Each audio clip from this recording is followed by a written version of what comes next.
So going back to people who fake Tourette syndrome, you don't even know the damage you're causing on the community. Hi guys, welcome back to my channel, Ticking Together.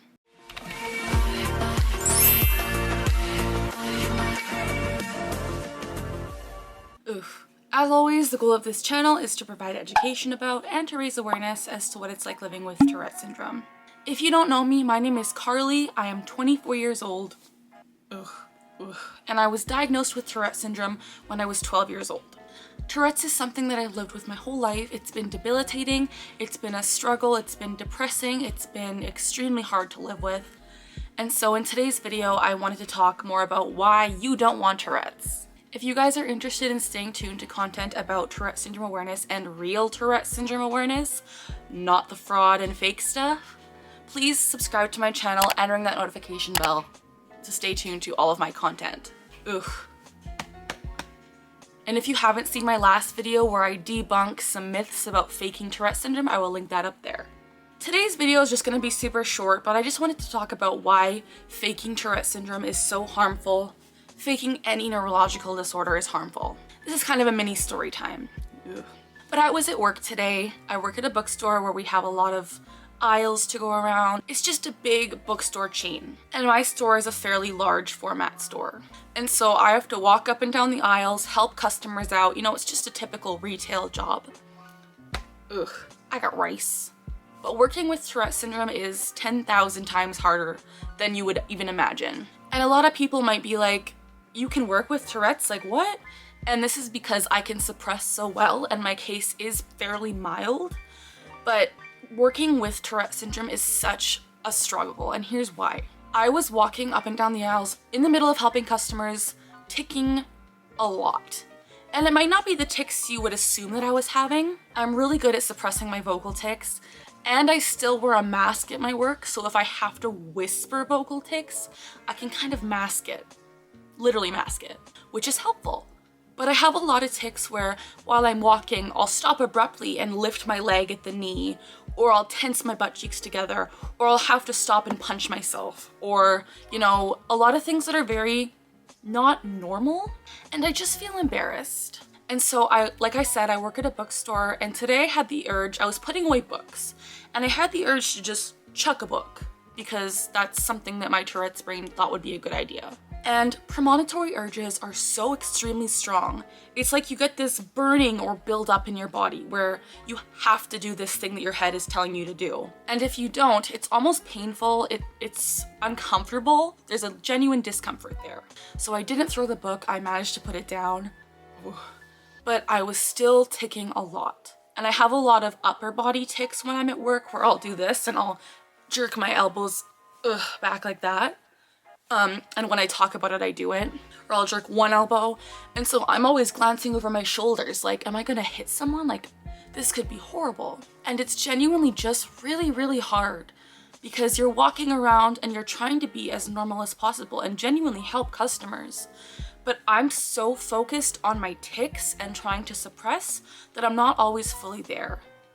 So that's really annoying, and I just wanted to mention to people out there who fake Tourette syndrome or think Tourette's is cute and quirky, it really isn't.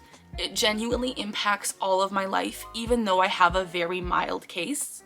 For example, it doesn't just impact the tics. The tics are the visual things that you see that I'm doing.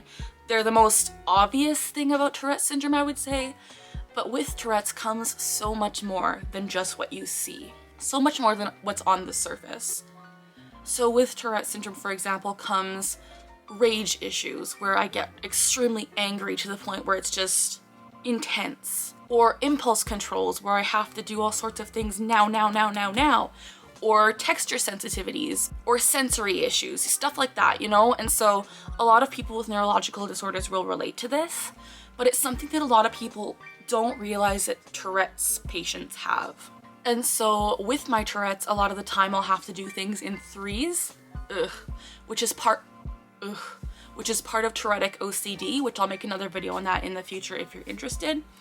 But I'll have to do tics in threes. So this even applies to the tics that hurt myself. For example, if I have a punching tic where I punch my neck, a lot of the time you'll see me do it 3 times. And that's just because I get the urge to do it.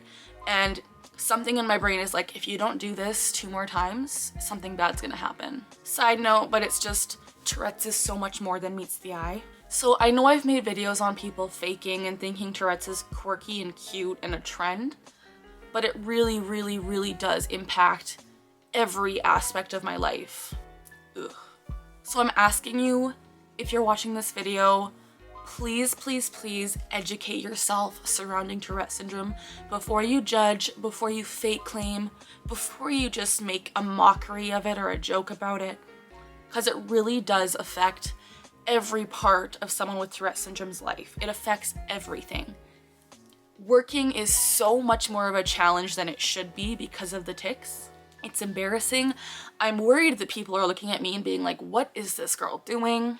I'm always kind of glancing around to make sure I can kind of sneak in a tic here or there so people don't see, because I'm just so nervous about showcasing who I truly am. And this is something that a lot of people with Tourette syndrome deal with, is hiding themselves from society because we just feel like such outcasts and we feel so misunderstood. So going back to people who fake Tourette syndrome, you don't even know the damage you're causing on the community. Again, I don't like to fake claim, but the people that are faking, like it's causing so much damage to us. And I would really ask that you stop and you educate yourself and you take a step back and think, why am I doing this? Because in what world is it beneficial to fake a neurological disorder? I don't know. Ugh, I got rice. I just wanted to make this video to talk about how much of a struggle it is to live with Tourette's. It's more than what you see on the surface. And I would just ask again, do your research and be aware, and also be kind. It really sucks. It's not fun in games. It's not something anyone should want to have. And Tourette syndrome is something in itself that I would never wish upon my worst enemy. It has caused so much harm to my life, and I want to get the real education out there and show you guys this is not easy to live with. Thank you so much for watching this little video. I hope you enjoyed it. If you did, please give it a thumbs up and leave a comment down below saying, hi, I got rice. Saying hi, telling me what you want to see in future videos, or letting me know if you have Tourette's and how you manage to work, or if you don't work, let me know. I love starting conversations in my comments. Again, I would really appreciate it if you would subscribe to my channel and ring that notification bell to stay tuned to all of my content. I post Tourette syndrome awareness, neurodiversity, and I talk about faking Tourette's because it's something that bugs me so much. Ugh. As always, we're learning together, we're laughing together, and we're ticking together. Have a wonderful rest of your day, and don't fake Tourette's. Bye!